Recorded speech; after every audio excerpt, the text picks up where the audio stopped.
आज की हिंदी कक्षा में आपका स्वागत है। बेटा आज हम बहुत ही आसान विषय संज्ञा करने जा रहे हैं। आप शुरू से ही पहली दूसरी कक्षा से ही पढ़ते आ रहे हैं। संज्ञा किसे कहते हैं? किसी व्यक्ति, वस्तु, स्थान आदि के नाम को संज्ञा कहते हैं। हमें जो चीज़ दिखाई दे रही है, पंखा, मेज़, कुर्सी, व्यक्ति, कुछ भी, यहाँ तक कि आप भी, संज्ञा है। संज्ञा मतलब नाम, चाहे वो किसी व्यक्ति का हो, वस्तु का हो, स्थान का हो, कोई गुण हो या भाव हो, सब संज्ञा के अंतर्गत आते हैं। व्याकरण की भाषा में उसे संज्ञा बोला जाता है। इंग्लिश में आप नाउन बोलते हैं उसको। 3 भेद हैं इसके मुख्य।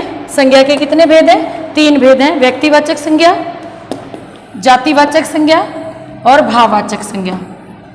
व्यक्तिवाचक संज्ञा जो कि कोई नाम होता है, जैसे राम, श्याम, गंगा, हिमालय। कोई नदी का नाम हो, पर्वत का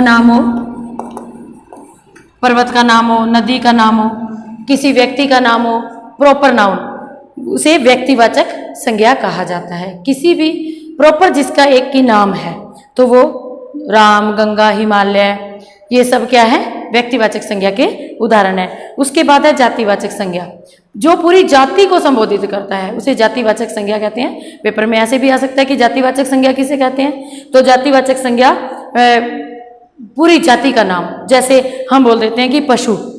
अब मान लो हम गायें कहेंगे तो वो व्यक्तिवाचक संज्ञा है, लेकिन अगर बहुत सारी गायें खड़ी हैं तो वो जातिवाचक के अंतर्गत आती है। तो पशु जो है, पशु बिल्कुल जातिवाचक संज्ञा का उदाहरण है। बच्चे, प्रॉपर किसी बच्चे का नाम नहीं बताया, पूरी कक्षा में जैसे बच्चे होते हैं, तो हम कह देंगे कि वो जातिवाचक संज्ञा का उदाहरण है। फल में अगर हम कहेंगे संतरा, सेब या केला, वो तो व्यक्तिवाचक के अंतर्गत आ गया।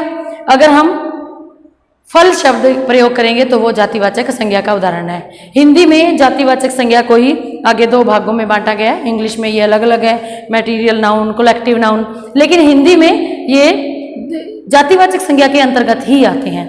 द्रव्यवाचक संज्ञा, सोना, चांदी, किसी प्रकार की धातु हो, दूध, पानी, कोई भी मटेरियल हो, कोई भी पदार्थ हो, वो जातिवाचक संज्ञा के अंतर्गत ही आता है। इसको द्रव्यवाचक संज्ञा भी कह सकते हैं। ठीक इसी प्रकार जातिवाचक संज्ञा का दूसरा उदाहरण समूहवाचक संज्ञा, जैसे हम बोल देते हैं कक्षा में सभी बच्चे आ गए, पूरी कक्षा एक समूह, ग्रुप, अंगूरों का गुच्छा, चाबियों का गुच्छा, गुच्छे के अंदर क्या आ गया?